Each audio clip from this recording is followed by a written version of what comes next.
자, 비주얼 스튜디오 코드 설치가 다 되면은 이렇게 화면 왼쪽에 보시면 폴더 열기라는 버튼이 있어요.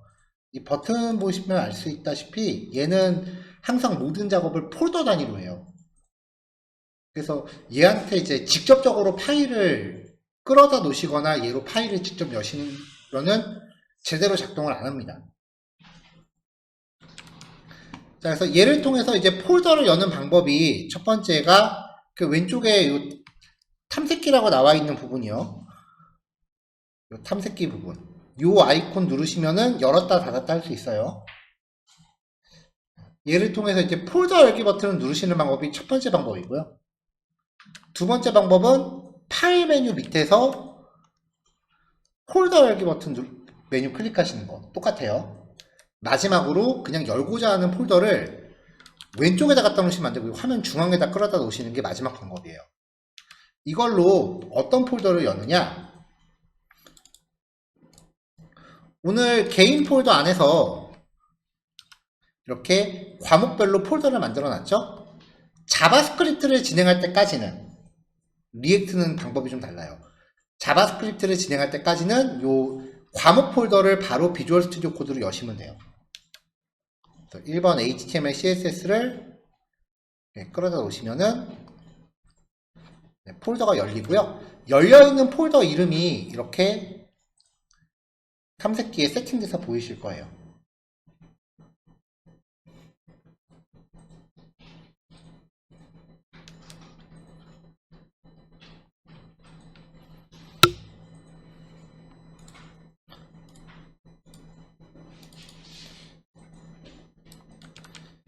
자, 그러면 이제 이 비주얼 스튜디오 코드의 왼쪽 요 탐색기 영역이랑 그 다음에 우리가 열어놓은 1번 과목의 요 폴더가 같은 거예요. 그래서 윈도우 상에서 직접 내가 폴더를 만들거나 아니면 파일을 만들거나 뭐 하면은 바로바로 왼쪽에 실시간 반영이 되고요. 그리고 비주얼 스튜디오 코드 상에서 마우스 우클릭 하셔도 잘라내기, 복사, 이름 바꾸기, 삭제 뭐 이런 메뉴들이 다 작동하거든요. 근데 폴더를 만들거나 파일을 만들거나 할 때 파일 만드는 것까지는 괜찮은데 삭제하거나 수정하거나 이동시킬 때는 비주얼 스튜디오 코드에서 하면은 좀 버벅될 때가 있더라고요. 그래서 변경 같은 거는 웬만하면 윈도우에서 직접 하시고요. 직접 파일을 만들 때는 비주얼 스튜디오 코드 쓰시면 됩니다. 지금은 파일이 몇 개 없으니까 바로바로 지워버려도 뭐 별 문제 없을 거예요.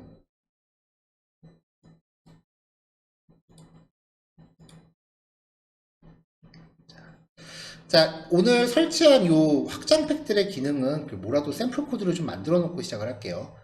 아까 보여드렸다시피 그 웹페이지를 만드는 기본 방법은요, 일반 텍스트 파일 확장자를 HTML로 바꾸면 돼요.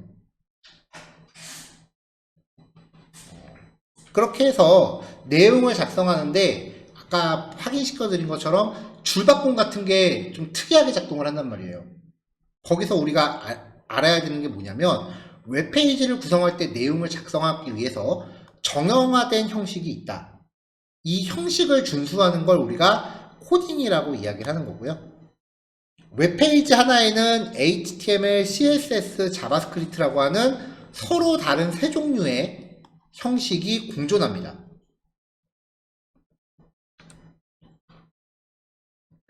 자, 그럼 이제 본격적으로 웹페이지 작성을 하기 전에 저 개인적으로는 이 얘기를 굳이 할 필요가 없을 거다라고 생각하기도 하는데 모든 HTML 책 첫 장에 이 얘기가 나와요. 이게 뭐냐면은 웹페이지를 작성을 할 때는 웹 접근성을 확보해야 된다라고 이야기를 하고요. 이걸 확보하기 위해서 시멘틱 웹을 작성해야 하며 시멘틱 웹을 작성하기 위해서는 웹 표준이라는 걸 준수해야 한다라고 얘기를 합니다. 그럼 이제 웹 접근성이 뭐지? 하고서 웹 접근성을 이제 그 다음 단원에서 설명을 하는데 모든 사람이 이제 정보의 접근에 차별을 받지 않아야 된다라고 하는 게 웹 접근성이에요. 여기서 모든 사람이나 모든 기기가 정보를 접근할 때 차별받지 않아야 한다. 기기에 대해서 이야기하는 거는 그나마 좀 내용이 쉬워요. 그러니까 모든 종류의 웹 브라우저, 우리가 쓰는 게 마이크로소프트 엣지도 있고 구글 크롬도 있고 스마트폰용 브라우저도 있고 종류가 많잖아요. 걔네들이 전부 하나의 웹페이지를 전부 똑같은 모양으로 볼 수 있어야 된다는 게 첫 번째 얘기고요. 옛날에는 그게 쉽지 않았거든요. 왜냐면은 마이크로소프트에서 쓰던 게 인터넷 익스플로러가 있었잖아요. 얘네가 끝까지 독자 규격으로 만들어서 하나의 웹페이지가 익스플로러와 나머지로 다 구별이 됐었어요. 그래서 우리나라는 초창기 때 거의 익스플로러에만 맞추고 다른 웹 브라우저는 잘 안 맞췄었기 때문에 그 크롬 같은 브라우저가 처음에는 웹페이지 보면 다 다르게 보였었어요. 근데 다행히 지금은 익스플로러가 폐지돼서 지금은 이제 기기에 대한 걱정은 그나마 좀 안 해도 됩니다. 근데 이 모든 사람이라는 게 이제 문제예요. 이 사람이라는 범주에 뭐가 있냐면은 앞을 못 보시는 분들도 포함이 돼요. 앞을 보지 못하시는 분들도 웹페이지 접근할 때 차별받으면 안 된대요. 그게 어떻게 가능할까요?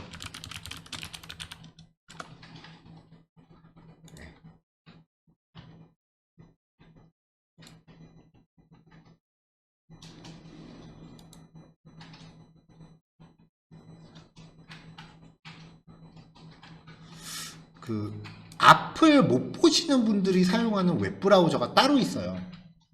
스크린 리더라고 하는 건데 안드로이드 같은 경우는 갤럭시 같은 경우는요.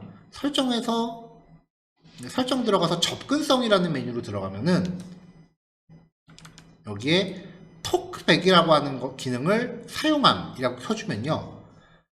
이게 스마트폰이 웹페이지에 있는 글자들을 읽어줘요. 그 밖에 이제 시각장애인용 웹브라우저 스크린 리더라고 검색하면은 시각장애인용 스크린 리더 프로그램이라고 해서 이렇게 검색이 되는 게 있어요. 이게 웹페이지를 말로 읽어주는 프로그램이라고 보시면 돼요.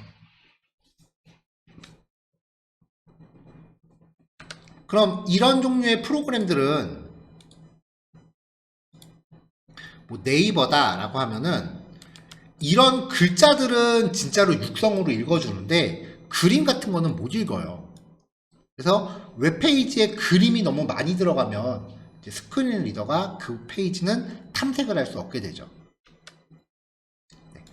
그러면은 근데 그게 이쁘니까 어쩔 수 없잖아요.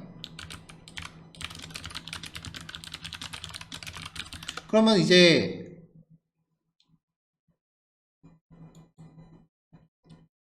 그냥 보이는 것만 이쁘게 만든다. 근데 만약에 제가 앞을 못 본다고 가정을 해요.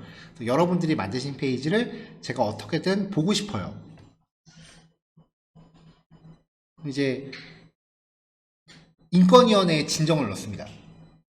그러면 1차 경고 들어갑니다. 대체적으로 어떤 기사를 보면은 그 홈페이지를 장애인도 이용할 수 있게 수정하는데 평균 200에서 500만 원 정도 소요된대요. 한 명 인건비가 들어가는 거죠. 안 고치셔도 돼요. 그러면 제가 나중에 봤을 때 아직도 안 고쳐져 있냐고서 2차 진정을 넣습니다. 네. 그러면 이제 그때는 대표이사 3년 이하 징역 내지는 3천만 원 이하 벌금입니다. 현재 우리나라 법으로 제정돼서 시행이 되고 있고요. 일반 개인 홈페이지까지 이렇게 까칠하게 하진 않지만 관공서, 학교, 병원 이런 곳 사이트들은 전부 의무사항입니다. 회사 가서 대표가 마음에 안 드시면 방법 간단합니다. 대표가 감옥까지 여러분들이 감옥까지는 않거든요.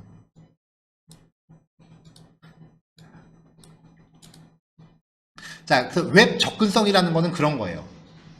그 웹 접근성을 확보하기 위해서 시멘틱 웹이라는 거를 준수해야 된다라고 하는데 이 시멘틱 웹이라는 걸 보면은 또 의미 있는 문서라고만 설명을 해요. 아니 세상에 의미 없는 문서가 어딨어. 이것도 읽으면 다 의미가 있는 거지. 이 의미 있는 문서라는 말이 뜻이 되게 모호하거든요. 이게 그렇게 받아들여지는 이유가 요 문장을 계속해서 사람 입장에서 이해하려고 하셔서 그래요. 이 의미 있는 문서라는 뜻을 웹브라우저, 즉 기계 입장에서 이해를 하셔야 돼요.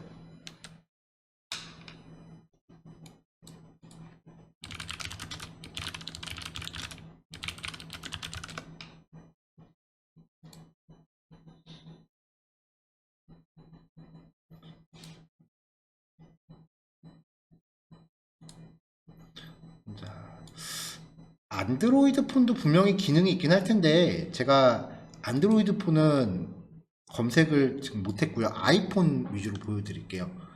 아이폰에서 뉴스 페이지에 들어왔다고 쳐요. 그러면은 여기 왼쪽 주소 표시 왼쪽 버튼 누르면 지금은 아이폰 요 주소 표시가 밑에 있죠. 그러면 이제 읽기 도구 보기라는 메뉴가 떠요. 이거를 누르면은 다음 화면이 시커매졌어요. 이렇게 생겼던 웹페이지가 갑자기 광고 같은 거 다 없어지고 딱 제목하고 본문만 남아요. 웹사이트에서 메뉴 같은 것도 다 사라지고요. 그러니까 뉴스 기사를 완전히 이북 형태로 다시 보여줘요. 그러면 아이폰이 도대체 이 웹페이지에서 어디가 메뉴고 어디가 제목이고 어디가 본문인지 인식을 하고 이렇게 만드느냐. 여기서 말하는 의미 있는 문서라고 하는 건요, 그 문장의 뜻을 알려준다는 게 아니라 웹브라우저한테 그 문장의 용도를 알려줄 수 있다라는 뜻이에요. 문장이 어떤 건 본문이고 어떤 건 제목으로 쓰였다라는 거를 알려주기 위한 용도로 쓰는 게 사실 HTML이라고 하는 언어의 진짜 목적이에요. 흔히 골격을 만든다라고 이야기를 하는데 거기서 말하는 골격이 문서의 제목, 그 다음에 목차, 그리고 본문, MS 워드 같은 걸로 보고서 쓴다고 생각을 하시면 돼요. 이런 골격을 만든다는 뜻이거든요. 순수 HTML만 사용을 하면은 얘네들이 글자 크기가 전부 달라져갖고 구별이 좀 되는데 여기에 이제 CSS라는 걸 집어넣으면은 디자인을 내가 막 뜯어고칠 수 있기 때문에 나중에는 이거 잘 안 쓰고 그냥 다 본문용으로 만든 다음에 디자인으로 어떻게 좀 조절하는 그런 식으로 과도기 때 많이 작성을 했어요. 그러다 보니까 이제 스크린 리더들이 제대로 작동을 못하게 됐고요. 그래서 시멘틱 웹이라고 하는 거는 제목, 목차, 본문 같은 거를 확실하게 쓸 수 있게끔 용도에 맞는 HTML 태그를 써야 된다는 뜻이에요. 기계가 문장의 용도를 파악할 수 있도록 문장에 의미를 부여한 형태입니다.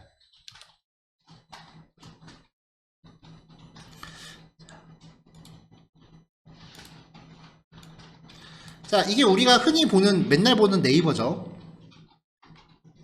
여기서 이제 CSS라고 하는 거를 걷어내 볼게요.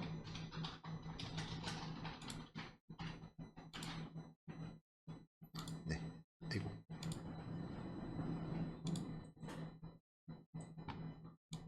자, CSS를 걷어내면 이게 네이버예요. 요건 딱 봐도 누가 봐도 제목이죠.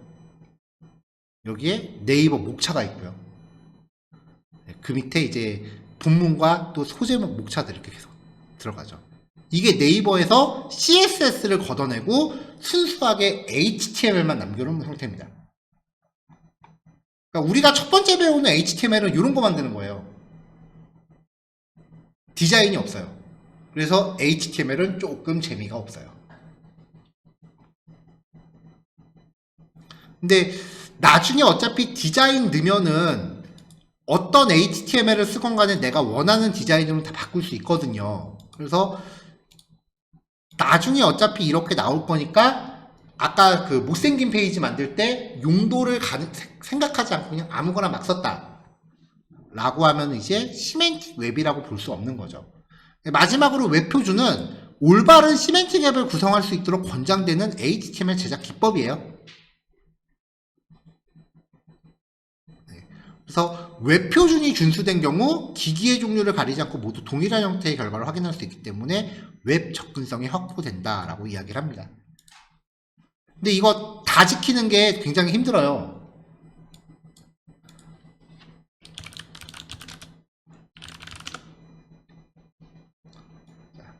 이 웹 표준 검사라고 검색을 하면 W3C 월드 와이드 웹 컨소시엄이라고 해서 얘네가 이제 웹 표준을 제정하는 협의체예요. 이 페이지 딱 들어가면은 여기다가 인터넷 주소를 기입했을 때 그 사이트가 웹 표준을 준수하는지 점수를 측정을 해줘요.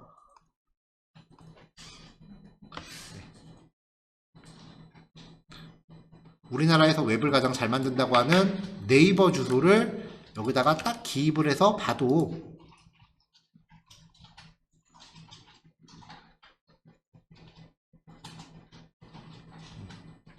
여기 경고 하나 뜨고요.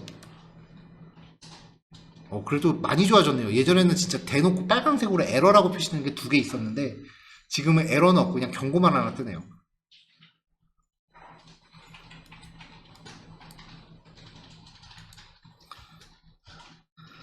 자, 그럼 이제 본격적으로 이제 HTML을 만들어 볼게요. 웹페이지를 구성하는 기본 골격을 만드는 언어인데 특정 단어나 문장을 태그라는 형식으로 강조해요. 여기부터 이제 시작을 할게요.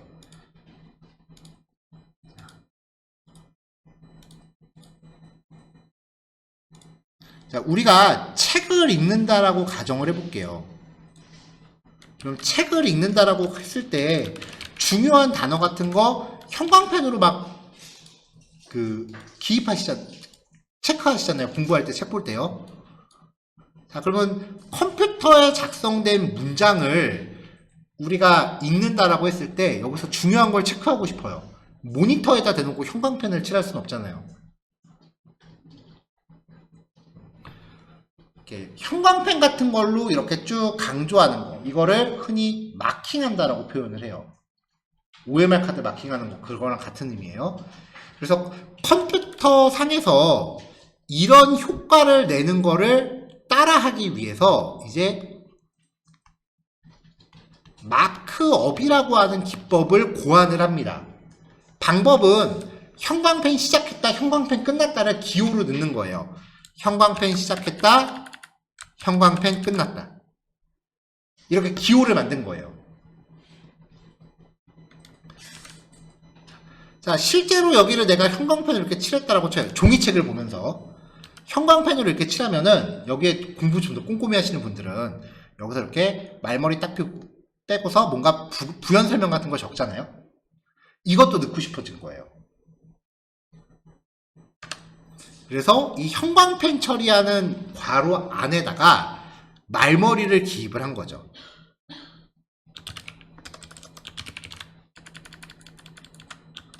이런 식으로요. 이런 형태를 마크업이라고 합니다. 자, 지금 요 마크업은 요 중요라는 말머리는 그냥 제가 정한 거예요. 단지 시작과 끝만 이렇게 확실하게 표기해주면 됩니다. 요런 규칙으로, 물론 실제로 이거보다 좀 더 복잡한 규칙이 있지만 이런 규칙으로 고안된 거를 XML이라고 합니다.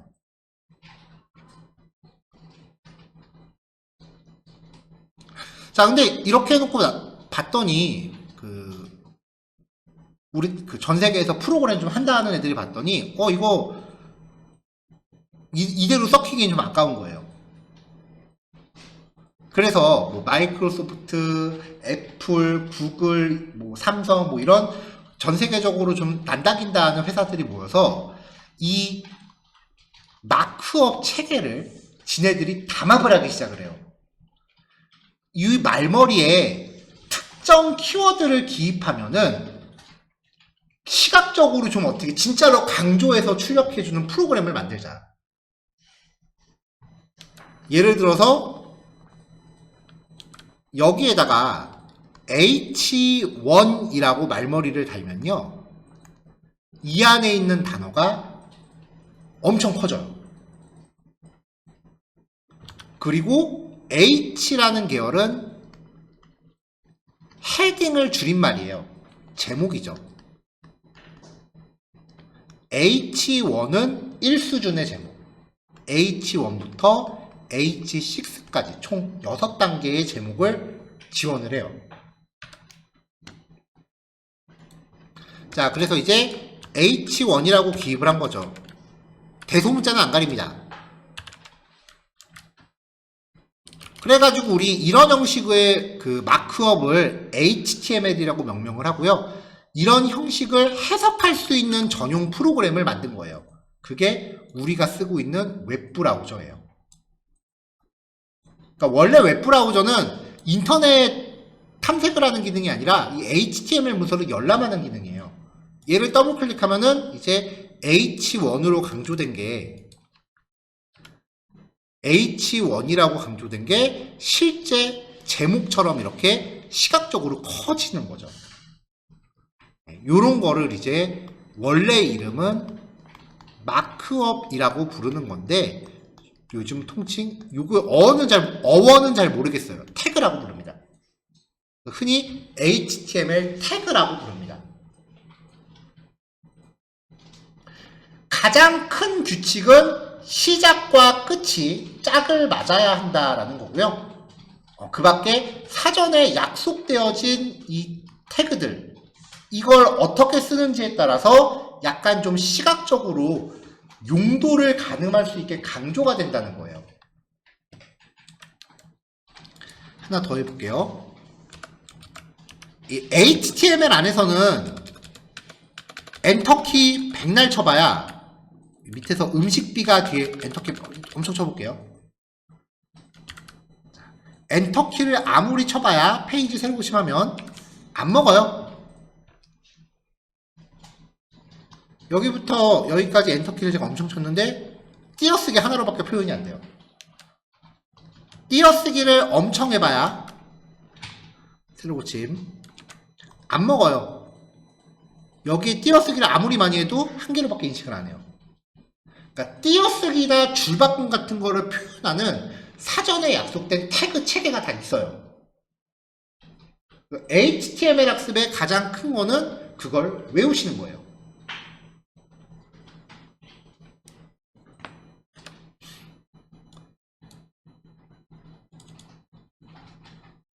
근데 태그 종류가 굉장히 많거든요. 그리고 저도 그걸 다 외우지는 못해요. 그냥 제가 알고 있는 것들만 정리해서 소개를 해드린다라고 보시면 되고요. 이제 요 시점에서 요거는 HTML 안에서만 저도 어디서 다운받은 겁니다. 파일 하나 배포해 드렸는데요. HTML하고 CSS에 대한 치트시트 컨닝 페이퍼죠. 이게 무슨 책 브로그로 제공되는 건데 우연히 인터넷에서 다운을 받았어요. 여기에 이제 간단하게 그 왼쪽에 있는 게 태그, 그 다음에 표시 형태 간단한 설명인데 요 설명을 봐서는 지금 이게 무슨 내용인지 가늠이 안 되실 거라고요. 그 밑에도 CSS도 이렇게 지금 설명이 되어 있고요. 자, 여기에 지금 제가 부분 형광펜으로 이렇게 칠해놓은 게 있거든요. 이거는 수업에서 우리가 다루는 애들이에요. 그러니까 수업이 진행될 때마다 요 파일을 열어보셔서 아, 이거 내용이 뭐였지? 라고 가늠하시면은 아마 훌륭하게 복습이 되실 거예요.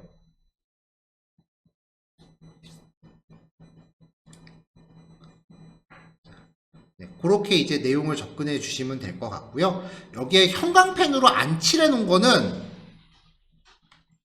실제로 얘네들은 그래도 수업에서 다루긴 하는데 활용도가 많지 않아서 잊어먹으셔도 되는 거라서 그냥 제가 형광펜 안 칠해놨고요. 나머지 것들 형광펜으로 안 칠해놓은 거는 실제로 저도 제 머릿속에 없어요.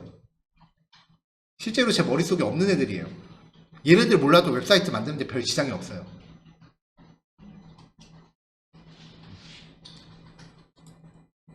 그래서 얘네들을 그 복습의 어떤 기준점으로 잡아주시면 될 것 같아요.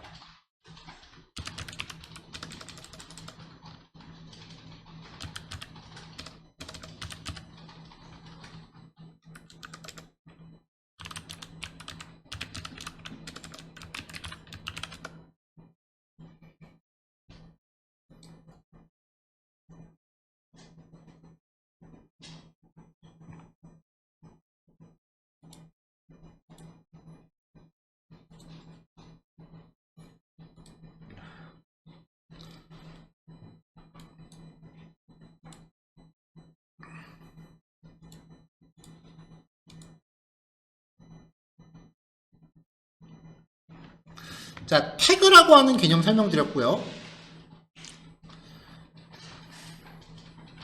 그러니까 이제 태그라고 하는 녀석들의 원래 목적은 특정 단어나 문장을 강조하는 거에서 시작하는 거예요. 그걸 위해서 시각적 효과를 만들어 준 거고요. 그러다 보니까 태그 자체는 문장의 용도를 의미하고요. 어떤 시각적 효과를 표시하기 위해서 태그 뒤에 속성이라는 애들이 들어갈 수 있습니다. 필요에 따라. 속성 이퀄 값 띄어쓰고 속성 이퀄 값 이런 식으로 명시를 하고요. 태그마다 이 속성이나 값들이 서로 달라요. 그리고 값을 명시할 때는 쌍따옴표의 쌍 내지는 헛따옴표의 쌍으로 감싸시면 됩니다. 쌍따옴표를 주로 쓰는지 헛따옴표를 주로 쓰는지는 개인 취향이니까 그거는 뭐 크게 구별 안 하셔도 되고요. 항상 시작 태그와 끝 태그로 구성되고요. 시작 태그에는 시각적 효과를 위한 속성들이 명시되기도 한다라고 말씀드렸고 끝 태그는 슬래시가 항상 들어가요. 자, 그 다음에 HTML을 혹시 조금 미리 해보신 분이 계신다면 가끔 끝나는 태그가 없는 애들이 있어요. 예를 들어서 이 BR이라고 하는 애가 줄바꿈을 구현하는 애예요. 그래서 아까 여기서 음식비가 뒤에 글자가 지금 줄바꿈이 전혀 안 됐잖아요. 여기 사이사이에 BR이라는 애를 이렇게 여러 번 넣어주면 이거 하나가 엔터키 하나예요. 그러면 그 사이가 이렇게 줄바꿈이 되는 거죠.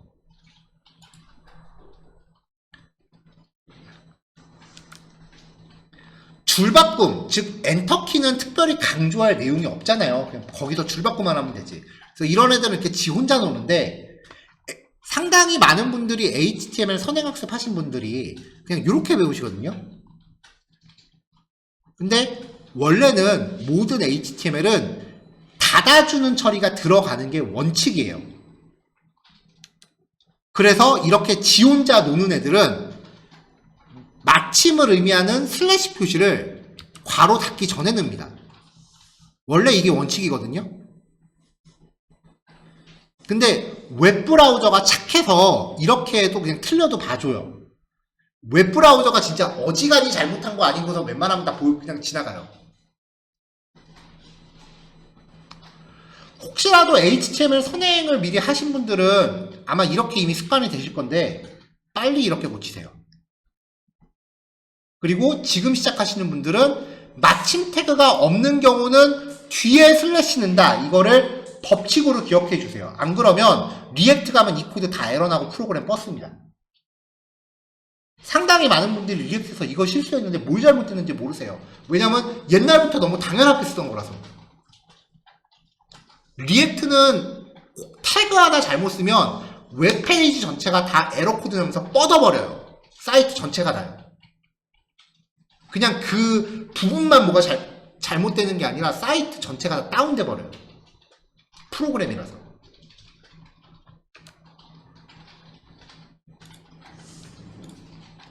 자, 그래서 끝 태그가 필요 없는 경우 이렇게 괄호를 닫을 때 슬래시를 명시하셔야 됩니다.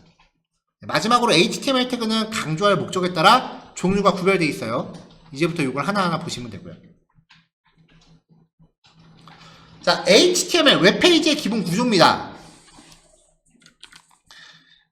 아까 말씀드렸다시피 내용을 작성하는 형식이 정해져 있어요.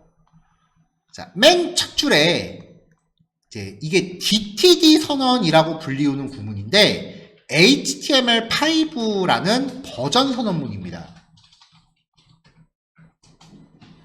요게요, 옛날에는 엄청 길었어요.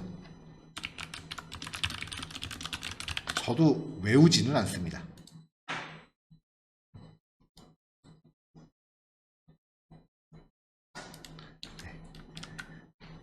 옛날에는요, 이랬어요.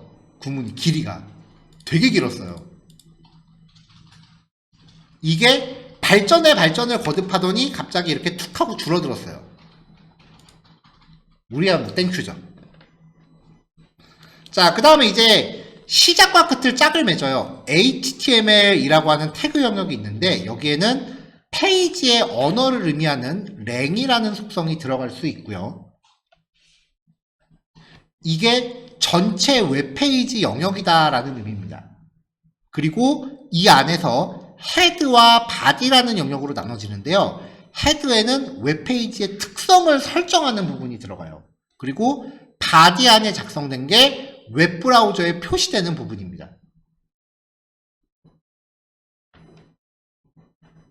그러면 요 안에 들어가는 내용 뭐가 있느냐? 자, 처음에 메타 차셋 UTF-8이라고 들어갑니다. 이게 언어 형식을 결정을 해요.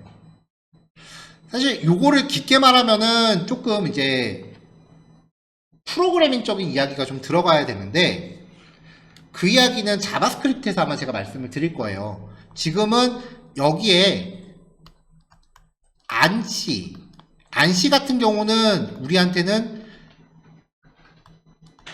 EUC KR이에요. 한국어 전용. 자매품 EUC, CH, EUC, JP 등등등 있습니다. 얘네들은 공통 영어 플러스 1개 국어예요, 전부 다. 근데 요즘 웹사이트들은 다국어 지원이 기본이잖아요. 그래서 UTF-8은 다국어 지원이에요. UTF-8이라고 명시하는 게 아무래도 유리하겠죠. 자, 그 다음에 이 캐릭터셋, 다른 말로 인코딩이라고 부르거든요. 이거는 지금 얘기하기에는 좀 요 개념을 좀 더 자세하게 말씀드리기에는 좀 복잡하니까 요거는 자바스크립트 들어가서 좀 더 디테일하게 말씀을 드릴게요. 지금은 그냥 언어 종류를 설정하는데 EUC KR하고 UTF-8 둘 중에 하나 기입하면 된다. 다국어 지원을 위해서 UTF-8 쓰는 게 좋다. 이 정도로만 정리해 주시고요. 그 다음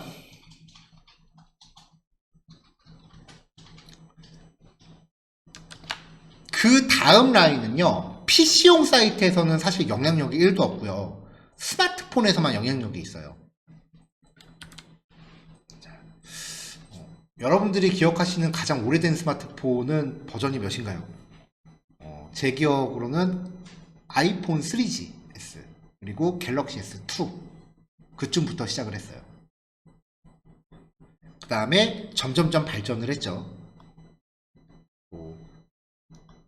아이폰 3, 그 다음에 갤럭시 S2, 갤럭시 S3 등등등을 거쳐서 뭐 갤럭시 S9, 뭐 아이폰을 거쳐서 지금은 갤럭시 S23, 4까지 나왔죠. 이 스마트폰들이요 발전을 하면서 밑으로 좀 길어지긴 했지만 가로 폭은 큰 변화가 없거든요. 근데 왜 우리 모니터 해상도라고 얘기하죠? 아이폰 3GS는 모니터 해상도가 320이었어요. 그 가로 넓이만 기준으로 말씀드릴게요. 갤럭시 S2가 가로 넓이가 480이었고요. 해상도가. 그 다음에 갤럭시 S9쯤부터가 가로 해상도가 아마 640, 아마 720인가 그랬을 거예요. 이 중간에 아이폰 나왔던 게 640이었고요. 지금 애들은 가로 해상도가 아마 최소 1280일 겁니다. 지금 모델들은요. 참고로 지금 학원 컴퓨터 기준으로 이 가로 해상도가 아마 컴퓨터 가로 해상도가 기억이 안 나네요. 확인 좀 해보죠. 예, 1920. 그러니까 이 모니터 가로 끝부터 요 끝까지가 1920인데 요즘 나오는 스마트폰은 가로 넓이가 1280이에요. 그 말인즉슨 이게 물리적으로 봐서는 되게 조그만데 1대1로 갖다 놓으면은 핸드폰 가로 크기가 거의 이만큼을 먹는다는 거예요. 스마트폰으로 스크린샷 찍어서 그냥 컴퓨터에 갖다 놔보세요. 생각보다 되게 커요.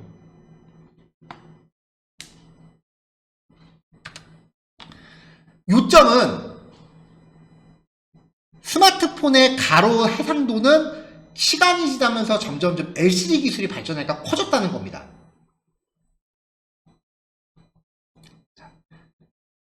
모니터를 이제 집에서 사용하시던 모니터를 점점점 이렇게 교체하신 경험이 있으실 거라고 생각을 해요. 그럼 그때마다 해상도 조금씩 더 커지죠.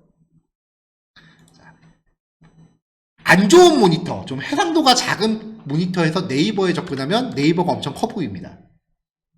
근데 좀 좋은 모니터를 사면은 애들이 점점점 작아지기 시작을 해요. 옆에 허옇게 남는 게 생기죠. 어느 순간 보면은 되게 작아져요. 솔직히 눈이 좀 아파요. 근데 내 거 좋아서 그래 하면서 뿌듯해 하면서 봐요. 이 원리라면 분명히 스마트폰의 해상도도 기술이 발전하면서 가로 넓이가 커졌어요. 그러면은 똑같은 네이버 메인이 점점 양쪽에 남는 비중이 생겨야 돼요. 근데 스마트폰은 누가 정했는지 모르겠는데 계속 가로 비율이 똑같아요. 그게 실제로 같은 크기의 사진을 모니터 해상도를 바꿔가면서 보면은 작은 해상도에서는 이렇게 보이고 큰 해상도에서는 이렇게 작아 보여요. 그림 사이즈 자체는 고정이니까. 근데 스마트폰에서는 항상 비율이 일정하단 말이죠. 실제로 디자이너들이 그 비율에 따라 그림을 다 그립니다. 죽습니다, 아주.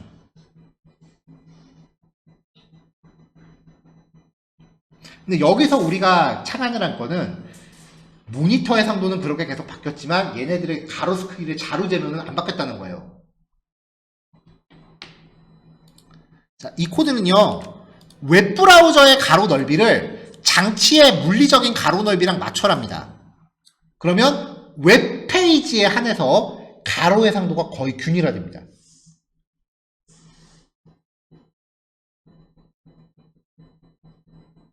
앱 개발자들은 진짜 빼도 박도 못하고 해상도별로 그래픽 디자인 다 다시 해야 돼. 다 따로 해요.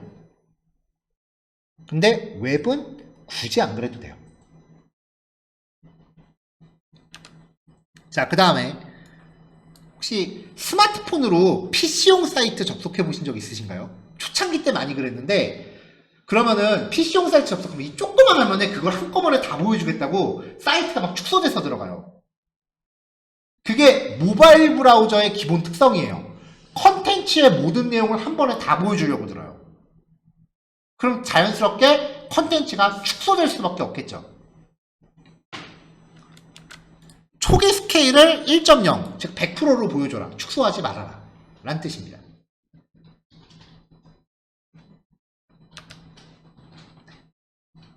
자, 그 다음에 이제 그 밑에 타이틀이라고 하는 애가 들어갑니다. 이 타이틀은요, 딴 건 아니고요. 이 브라우저 그 탭바 있죠? 여기 표시되는 제목을 설정합니다.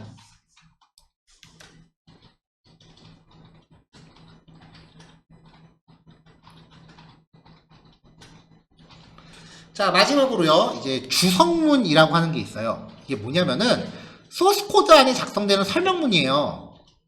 얘는 실행되지 않습니다. 그래서 소스 코드 안에 필기 같은 거 할 때 쓰는 겁니다.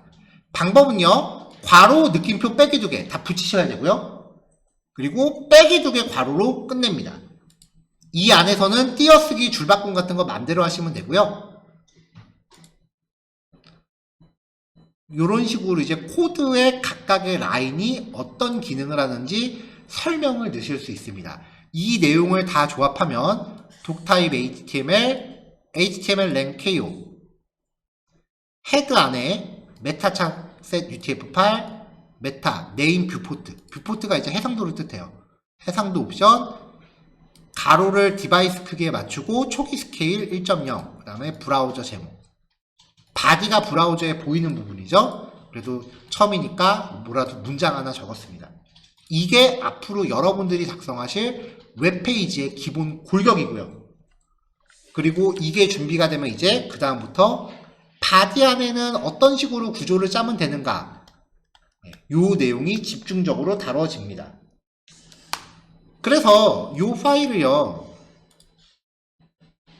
아이고, 시간이 다 됐네.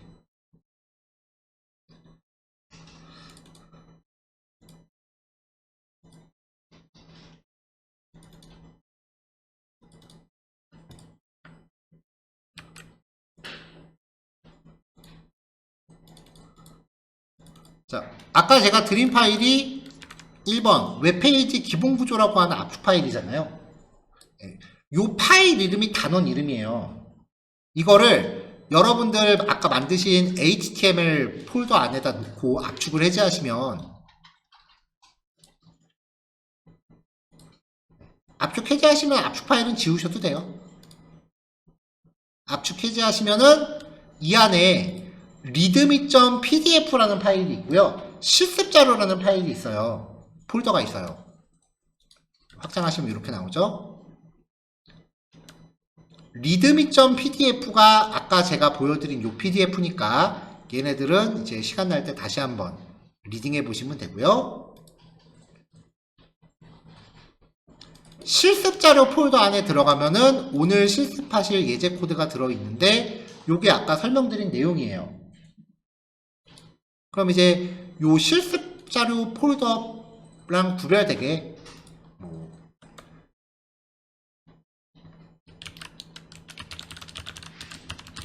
파일 하나 생성을 하시면 되는데,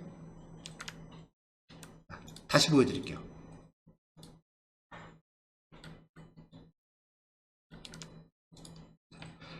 파일을 넣고자 하는 폴더에서 마우스 우클릭하시면 돼요. 단원 안에서 마우스 우클릭하시면 파일이 생기죠. 그러니까 파일이 만들어지면 이렇게 탐색기상에서 파일을 만들면은, 시간 오버했는데 하던 거 마저 마무리할게요. 새 파일을 만드시면은 먼저 파일 이름을 정해달라고 합니다. 그럼 이제 이름은 여기 제가 드린 요 실습 자료 요 이름이랑 맞춰주시면 돼요.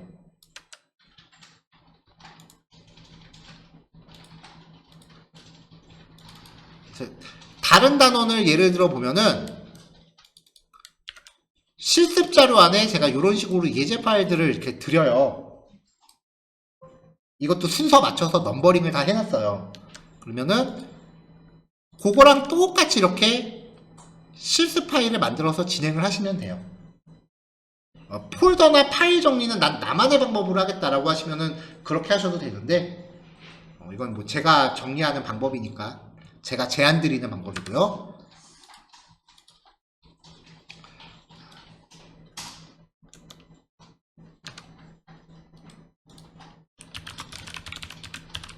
파일을 만드실 때 주의하실 건요, 반드시 확장자를 적어주세요.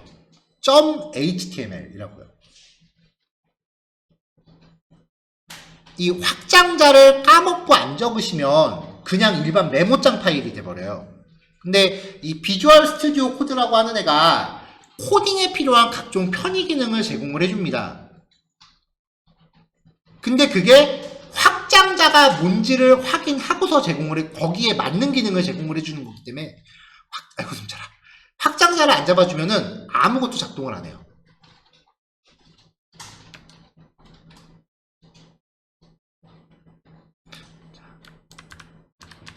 자, 이렇게 이제 첫 페이지.html, 확장자가 HTML이면은 벌써 괄호 열었을 때 이렇게 이 중에서 고르셔도 됩니다고 이렇게 제시를 해줘요. 그래서 몇 글자 이렇게 딱 작성하다 보면은 몇 글자 작성하다 보면은 세팅이 되거든요. 이 상태에서 엔터 땅 치시면 그게 통째로 완성이 돼요. 그래서 엔터 땅 치면은 단어가 딱 만들어져요.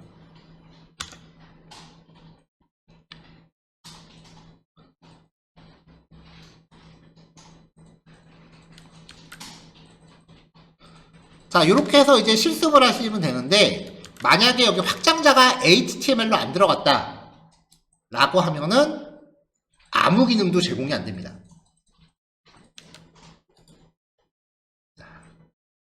그 다음에 기본 골격이니까 앞으로 모든 예제들이 다 지금 소개해드린 내용은 기본적으로 깔고 가야 되는 거잖아요. 우리만 그걸 맨날 하겠어요? 이 전 세계 웹페이지 만드는 개발자들이 몇 명인데 그 사람들이 맨날 이 똑같은 거를 해야 된다는 얘기가 돼요. 그래서 비주얼 스튜디오 코드는요, HTML:5 원래 흥분한 목소리가 좀 커집니다. HTML:5라고 입력하시면 여기 선택할 수 있는 거 나오거든요. 여기서 엔터 땅 치세요. HTML:5 엔터. 그러면 첫 번째 코드가 전부 끝납니다.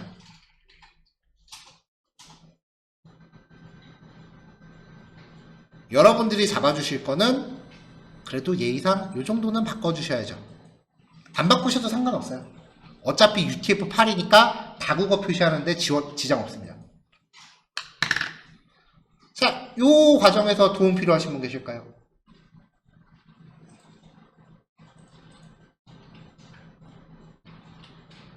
네, 그러면 5시 10분에 뵐게요. 이제 다음 수시에는 아까 우리가 깔았던 확장팩 기능들, 걔네들만 이제 딱 정리를 하겠습니다.